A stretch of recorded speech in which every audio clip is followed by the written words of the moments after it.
I just want to say before we jump into this really random vlog that I had every intention of playing the Shadow event. You'll see that in a minute. But as you're all aware, we've had something pretty big drop regarding remote raiding. Yes, it's divisive to say the least and probably very top heavily divided, but we will talk about that in a bit.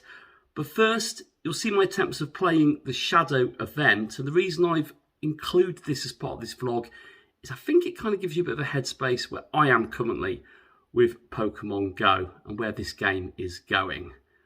Right, we're going to go back to me then, and then we're going to talk about now and how I feel about it.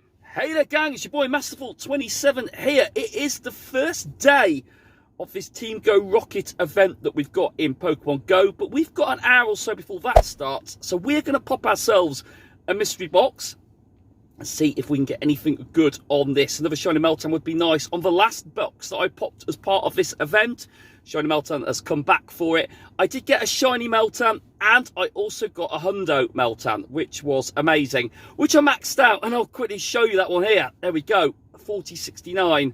A maxed out Melmetal coming from my first box, so that was very, very nice. One of the easiest Pokemon to max out for level 50.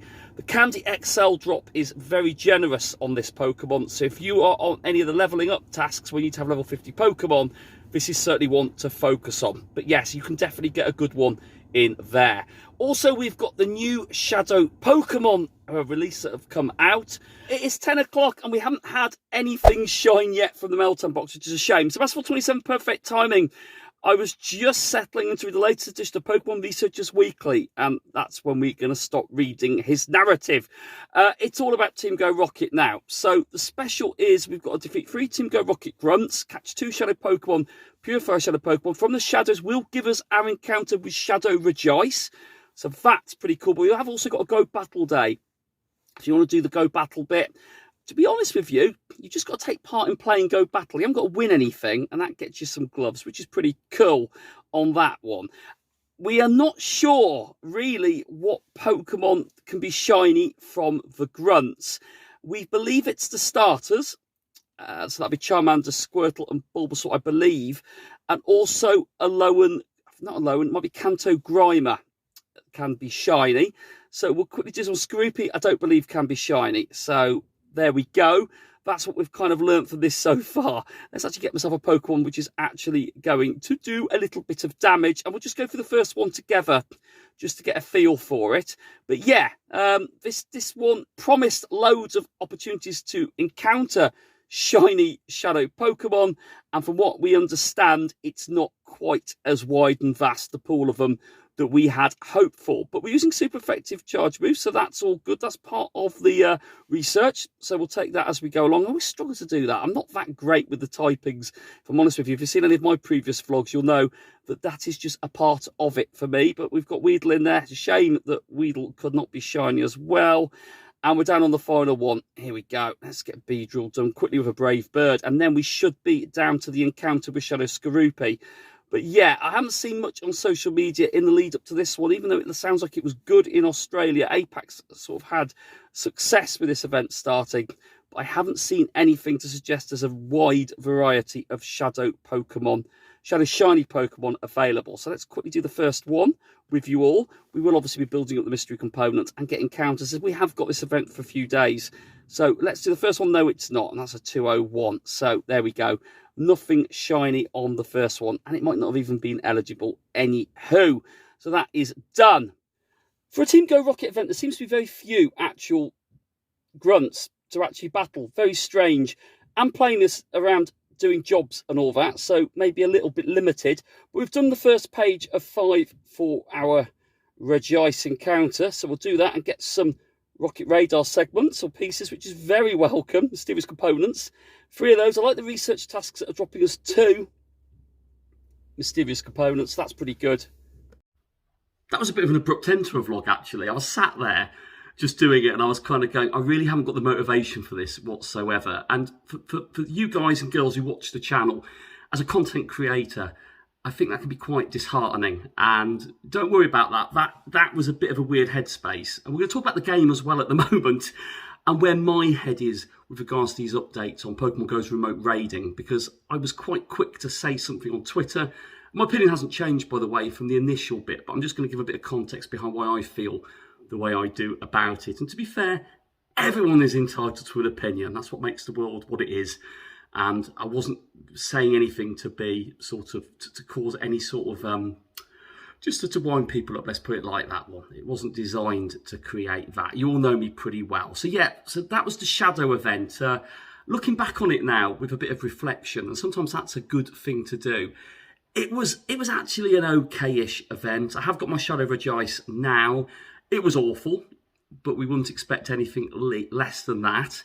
But in the heat of the moment, expecting something which inevitably didn't deliver itself, and actually over the days I played it off camera, the frustration levels grew and grew and grew. Now, as I record this, we've just had the April Fool's event, which was the Pidgey spawning event, and again, in true frustrating style, traditionally April Fool's jokes were played up until 12 noon, and then after 12 noon, it was your opportunity to basically come clean and explain the fool or the joke that you did. And that period afterwards was the time to sort of make up, and that was it really. The event started at 1 o'clock, so I was like, goodness gracious, come on, it's the small details. I know the small details of the details always get missed. We know that it isn't easy to incorporate absolutely everything. But then the event came along, and do you know what? I wouldn't have had an issue with the basis of Pidgey spawning everywhere. You know, it's great to try and get a shiny, treat it like an extended Pidgey spotlight hour. But it wasn't quite like that. Now, I know some people had more or worse experiences or better experiences. The research line was there. It was very quick. It was over in 3 or 4 minutes. But previous April Fool's events have been amazing. And that one just felt like it was just, I don't know what they were trying to deliver with it. I really don't. And I just switched the game off after I completed the research because I didn't want to not do it, but I didn't feel the motivation to carry on with it. But that isn't unique to certain events. I think the concern is that we're starting to see the communication break down maybe a little bit, and these events, they don't seem to have much thought put into them. But hey, there are bigger fish to fry and bigger things to discuss right now than an April Fool's event. But yes, that's where my head is right now. 3 days ago, March the 30th, we had it was just slipped in there on Twitter, on social media, an update to Pokemon Go's remote raiding system. And we all know about remote raiding, and we know the reason it came into the game, and how it gave the game accessibility during the pandemic. Go back to 2020, the game had to modify in a way that allowed people to play the game in a way that they could do, but they couldn't do anymore, if that makes any sense. But basically, with lockdowns, with restrictions, certainly regionally here in the United Kingdom, remote raiding did allow us to play the game during it. We're not going to delve into all that now. We're going to talk about now and what these changes potentially mean to the game for me, and how I feel about that. Because that's all I want to talk about, is how I feel about it. And then we can have a bit of a discussion in the comments below. Throw them in there, let me know what you think. Now, I am the rural trainer. I have moved recently, but as you saw from my last Slowpoke Community Day, I still play the game rurally. Rurally, I can hear the insert cow noise here bit. That's the Incense podcast. It's drilled that into me now after all this time. So I was a person that played the game quite remotely. I would travel to events to play them, raid days, etc. And we would have big groups of people. I would make new friends, and I would get into the community. And that's how the content creation kind of accelerated itself, was through those experiences.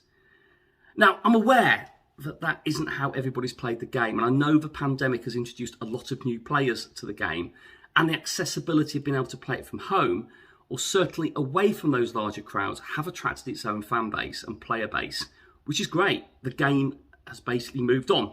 It's modified the way it is, and because of that, it has also created a way that people play it. People have just got used to it now. This isn't just about that, though. There's a little bit more to this. And when I saw the announcement on Twitter, I very quickly said, do you know what? I think this is actually quite a good idea. Now, I wasn't focusing around the detail around the pricing and all that. That we will talk about in a minute. I was on about the sort of the concept of having a game that would allow those who wanted to play it harder to play it in a similar way that they used to do back in the day. Now, I've been shot down quite a few times by people. I get that. Everyone, as I keep saying, is entitled to feel the way they do. But let's get back to the point is they haven't removed remote raiding. That was the angle I was coming at. They haven't removed remote raiding. They've reduced it, and maybe that isn't a bad thing, and I'll tell you for why. It gives people a balanced approach. Now, I said this on Twitter.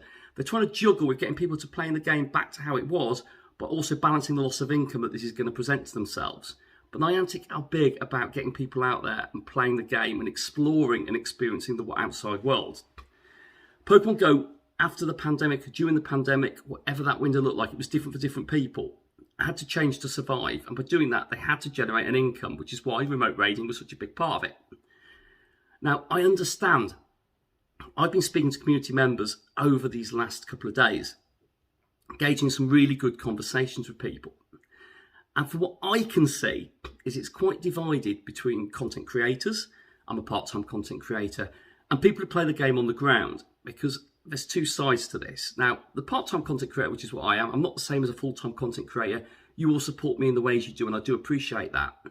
Is some people have made a way of creating their business, modifying their business during the pandemic, and it's given them a platform. Because that was the only way to create content during these tricky times and get an audience on board, it has changed the way that communities engage with the game, and remote raiding has accelerated. I think if remote raiding had just been remote raiding and people weren't streaming it and having big audiences, inviting people to raids, all that stuff, which again, I love that. I very much joined in on live streams like that and do encourage those as well. It meant that people raided more. There was more of an interaction. There was a need to raid more. And I think the addiction side, which we're not going to go into any more detail than maybe mention it here, has made people remote raid maybe more than they would normally have done. I've seen some interesting statistics over the last couple of days where they've asked people, how many raids would you averagely do? Is averagely even a word? How many remote raids would you do on average? And the majority of people fitted in that sort of category of 0 to 5, which interestingly is within the maximum amount of remote raids you can do under this new format. However, it isn't about justifying that, and basically it's really understanding where this anger is coming from, this frustration is coming from. And it's coming from both sides of that. It's coming from content creators, it's coming from the general player base, because it impacts them both in very different ways. By reducing the amount of remote raids you can do, you potentially reduce the amount of raids that you can invite people to. And if you're creating content around that, I absolutely get it. It reduces the amount that you can create, hence impacting your income potentially.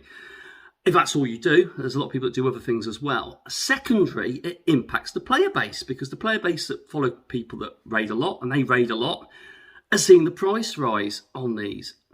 And for me, that doesn't feel good, because the price rise is almost penalising people, trying to maintain their income, but also trying to maintain the Niantic approach about getting people outside. They're trying to have both parts of the cake, which doesn't work. We all know that. You can't have your cake and eat all of it. That just becomes greedy. So they're trying to do what they say they're all about, getting outdoors, exploring and all that, but they're also trying to subsidise the income lost by increasing the prices of remote raids. And as I sit here sort of 36 hours, 48 hours, 72 hours, and however many hours it will be moving forward, looking back at it, my head is in a really strange place with all this. Because when I said that I thought this was a good idea. I was going back to the rural part of me, and that was the part where I'm very fortunate. I am able to get out and about, meet people. I'm quite a confident person. I'm not out there all the time, and I think through creating the content, I've got better at it. But it has made me appreciate that I have got the ability to do that. And I'm also aware that isn't the same for everybody. So it's not about comparing that part of it. That should never be compared. I think now, though, where they've tried to do the compromise, this is the sticking point, and this is the bit where it really has, on reflection, upset everybody. And I really don't know I know what they could have done. They could have left the pricing the same and put the restriction in place. That way, it would have still upset some people, but it would have meant that no one was more out of pocket. Where they go from this point now is the bit that I don't even know if we're going to get to that point. And what I mean by that is I can see a lot of people, are very angry, very frustrated. Will they drop off the game now? And will they make decisions based off the back of this data? And it is about data gathering. We're not going to go into that as well. That's a whole different stream of conversation there, what they're doing with the data from this game, which is probably the most powerful bit of it. But what the decisions moving off the back of this will do and impact those loyal players like myself, because I'll still be playing Pokemon Go. It isn't about me losing that want to play it, even though I'm a little bit demotivated. And again, this vlog, you know, the vlog you've just seen, unless you've come straight to this part of it, that just kind of sums up where my head was. Regidrago, tried to do those remote raids, elite raids, couldn't get out there and play because no one turned up. The way they administered it in the area I'm in now just didn't work. There were no 11 AM raids. What's that all about? I think those are the decisions which are upsetting the player base. The remote raid price increases is probably not helping things. That's just another cherry on top of the other cherry on top of the sundae, which is the big cake of life that's upsetting people. But for me, those things haven't helped. Restrict the number of raids and leave the price the same would have been a hard one to swallow, but we would have moved on from it. Because let's face it, remote raiding has been a little bit of a shiny chase, and some people don't play the game like that. And again, going back to the data that I've been extracting over the last few days, it isn't going to impact the majority of players. So I think if we'd done that in isolation, we'd be in a very different place to where we are now. But anyway, that's kind of what I wanted to speak about it. My head with it is, I do agree with restricting it to 5, or restricting it anyway, and what that looks like. Maybe it'll increase over time when they realise that they haven't got the balance right. They do say for events, it might increase as well, so maybe that'll take away some of the pain. I have a real issue with the price increases. I do think that's a massive jump up. For people that watch this and go, what are you on about? We don't know what these price increases are. So the free pack would increase to 525 poker coins. That's from 300. The price for a single remote raid pass will increase to 195 poker coins from 100. A premium battle pass free pack will add it to the shop with price of 250. So you're going to save there. So they're making the in-person raid passes cheaper. I mean, this is difficult. This is really difficult. But there's going to be sort of other things. I talk about, you know, remote raid buffing, the amount of damage you do in raids. There's a lot more to this. But these are things they've spoken about in the past. They are desperate to get the game back to how it was before, but they haven't factored in the amount of players that they've attracted whilst the game was in this way, not the original starting point. And that, I think, is another part of the problem. People really, their customer base has changed during the players that have joined during the pandemic. And now this feels like you take away something that's always been there. And that is very hard to explain. If you've never experienced how it was before and now you're suddenly losing it, that is very difficult. And I think the communication could have been a lot better there as well. But listen, that is it. That's all I wanted to say about this. Thank you, everyone, for your support. Please let me know in the comments how you feel about this. This is all I'll be saying about the matter now. I'll just be carrying on, cracking on like normal. Togetic Community Day. I will be down in Ealing. I will be down there. There's a couple of Saturdays' time. Looking forward to that, being with the crew down there, and looking forward to exploring the amazing Walpole Park again. And, you know, seeing some of the new stops they've got down there. I've not been down there for 6 months. So that's very exciting. And I'll be looking forward to creating some fun content. Yes, if you will be at Ealing as well, and I've got lucky trades with anyone, I need a gimme ghoul. Well, I need a gimme ghoul anyway. So if anyone wants to trade me a gimme ghoul and be included in the vlog when I'm doing Togetic Community Day, please let me know, because that'd be absolutely amazing. I'd love to get you involved in the vlog as well. I need gimme ghoul. So that's my target, as well as shiny Togetics and all that jazz. Right, that's me done. I'll see you all soon.